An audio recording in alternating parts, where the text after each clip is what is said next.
Practical సమస్య అది కదా. ఇప్పుడు సమస్యల్లా కావాల్సింది ఏంటంటే అట్లాంటి వ్యాపారాన్ని మనం ప్రోత్సహిస్తున్నామా?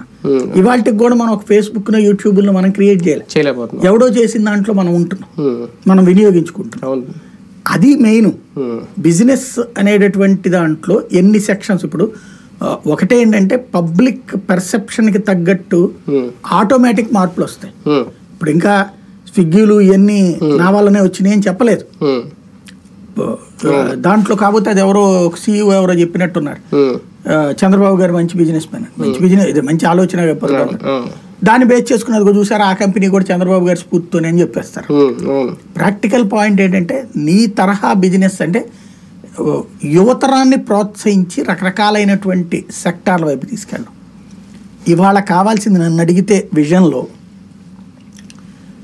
యువతని వ్యవసాయం వైపుకు మళ్లించాల్సిన అవసరం ఉంది. అతి పెద్దదైన అవసరం.